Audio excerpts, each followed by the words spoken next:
6 കൊലപാതകങ്ങൾ ചെയ്ത ശേഷമാണ് താൻ വരുന്നത്. സഹോദരന്റെയും ബന്ധുവായ യുവതിയുടെയും മരണം ഉറപ്പാക്കിയിട്ടുണ്ട്. തെല്ലും ഒരു ഭാവവ്യത്യാസവുമില്ലാതെ പോലീസിനോട് അഫാൻ വെളിപ്പെടുത്തി. പോലീസുകാർ ഇത് കേട്ട് ഞെട്ടി. പോലീസുകാർ ഒന്നടങ്കം അഫാന് ചുറ്റും കൂടി കാര്യങ്ങൾ ചോദിച്ചറിഞ്ഞു.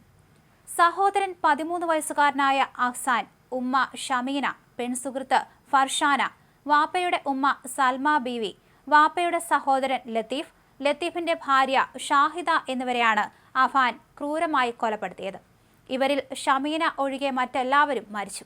3 വീടുകളിലായാണ് ഇവരെയെല്ലാം ആക്രമിക്കപ്പെട്ട നിലയിൽ കണ്ടെത്തിയത്. കൊലപാതകത്തിന് ശേഷം പ്രതി വെഞ്ഞാറമൂട് സ്റ്റേഷനിൽ കീഴടങ്ങിയാണ് ക്രൂരകൃത്യം വെളിപ്പെടുത്തിയത്.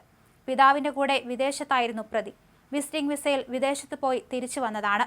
ഉമ്മ ഷമീന ക്യാൻസർ രോഗത്തിന് ചികിത്സയിലാണ്. വെഞ്ഞാറമൂട് സ്കൂളിലെ 9ാം ക്ലാസ് വിദ്യാർത്ഥിയാണ് കൊല്ലപ്പെട്ട അനുജൻ അഹ്സാൻ. റിട്ടയർഡ് CRPF ഉദ്യോഗസ്ഥനാണ് കൊല്ലപ്പെട്ട ലത്തീഫ്. അമ്മ ഒഴികെ മറ്റുള്ളവരുടെയെല്ലാം മരണം സ്ഥിരീകരിച്ചിട്ടുണ്ട്.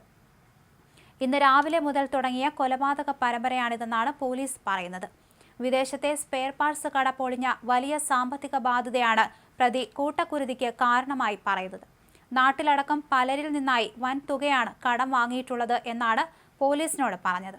കടബാധ്യത കാരണം ജീവിക്കാൻ കഴിയില്ലെന്ന് തോന്നിയപ്പോഴാണ് എല്ലാവരെയും കൊന്ന് ജീവിതം അവസാനിപ്പിക്കാൻ തീരുമാനിച്ചതെന്നും താൻ മരിച്ചാൽ കാമുകി തനിച്ചാകുമെന്ന് കരുതിയാണ് കാമുകിയെ വീട്ടിൽ നിന്ന് വിളിച്ച് സ്വന്തം വീട്ടിലേക്ക് കൊണ്ടുവന്ന് വെട്ടിക്കൊലപ്പെടുത്തിയതെന്നും പ്രതി പോലീസിനോട് പറഞ്ഞു. പെരുമലയിൽ 2 പേരെയും ചുള്ളാളത്ത് 2 പേരെയും പാങ്ങോട്ട് ഒരാളെയും കൊലപ്പെടുത്തിയെന്നാണ് അഫ്സാൻ പോലീസിന് നൽകിയ മൊഴിയിൽ വ്യക്തമാക്കിയത്.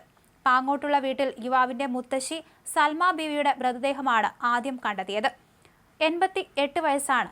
13 വയസ്സുള്ള സഹോദരൻ അഫ്സാനെയും പെൺസുഹൃത്ത് ഫസാനെയും കൊല്ലപ്പെട്ട നിലയിൽ പിന്നീട് കണ്ടെത്തുകയായിരുന്നു. SN പുരം ചുള്ളാളത്ത് പെൺസുഹൃത്തിന്റെ മാതാപിതാക്കളായ ലത്തീഫ്, ഷാഹിദ എന്നിവരും കൊല്ലപ്പെട്ടതായി വിവരമുണ്ട്.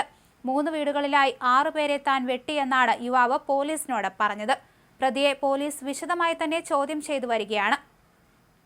പിതാവിന്റെ കൂടെ വിദേശത്തായിരുന്നു പ്രതി. വിസിറ്റിംഗ് വിസയിൽ പോയി തിരികെ വരികയായിരുന്നു. മാതാവ് ക്യാൻസർ രോഗത്തിന് ചികിത്സയിലായിരുന്നു. വെഞ്ഞാറമൂട് സ്കൂളിലെ 9ാം ക്ലാസ് വിദ്യാർത്ഥിയാണ് അനിയൻ അഫ്സാൻ. കൊലപാതകത്തിന് ശേഷം പ്രതി ഗ്യാസ് സിലിണ്ടർ തുറന്നുവിട്ട ശേഷമാണ് പോലീസ് സ്റ്റേഷനിലേക്ക് പോയി കീഴടങ്ങിയത്. എന്തായാലും ഈ ഒരു ക്രൂര കൊലപാതകത്തിൽ നടുങ്ങിയിരിക്കുകയാണ് വെഞ്ഞാറമൂട്. പെൺസുഹൃത്തും ബന്ധുക്കളുമടക്കം 5 പേരെ ഇപ്പോൾ കൊന്നിരിക്കുകയാണ്. അതേസമയം മുത്തശ്ശി മാല ചോദിച്ചിട്ട് കൊടുത്തില്ല, അതിന്റെ പ്രകോപനത്തിലാണ് ഇത്തരത്തിൽ കൊലപാതകം നടത്തിയതും എന്നും പറയുന്നുണ്ട്. വിദേശത്തെ ബിസിനസ് പൂർണ്ണമായി തകർന്നിരുന്നു. ഇതിലുള്ള മനോവിഷമത്തിലാണ് താൻ ഇങ്ങനെ ചെയ്തത് എന്നാണ് പ്രതി പോലീസിനോട് പറഞ്ഞിരിക്കുന്നത്. ഇന്ന് രാവിലെ തുടങ്ങിയതാണ് കൊലപാതകം. 6 പേരുടെയും മരണം ഉറപ്പാക്കാൻ യുവാവിന് സാധിച്ചില്ല. ആദ്യം പോലീസിനോട് പറഞ്ഞത് 2 പേരെ കൊലപ്പെടുത്തി, ഈ 6 പേരെ മൊത്തത്തിൽ വെട്ടിയിട്ടുണ്ട് എന്നാണ്. പിന്നീട് പോലീസ് എത്തി പരിശോധിച്ചപ്പോഴാണ് 5 പേരുടെ മൃതദേഹം ഈ ഇടങ്ങളിലെല്ലാം കണ്ടെത്തിയത്. പ്രതിയെ പോലീസ് കൂടുതൽ ചോദ്യം ചെയ്ത് വരികയാണ്. 3 വീടുകളിലായാണ് ഇയാൾ കൊലപാതകം നടത്തിയത്. സ്വന്തം സഹോദരനെയും സ്വന്തം അമ്മയെയുമാണ് കൊലപ്പെടുത്താൻ ശ്രമിച്ചത്. ഇതിൽ 13 വയസ്സുള്ള അഫ്സാൻ കൊല്ലപ്പെട്ടിരിക്കുന്നു. അമ്മ ഗുരുതര പരിക്കുകളോടെ ചികിത്സയിലാണ്.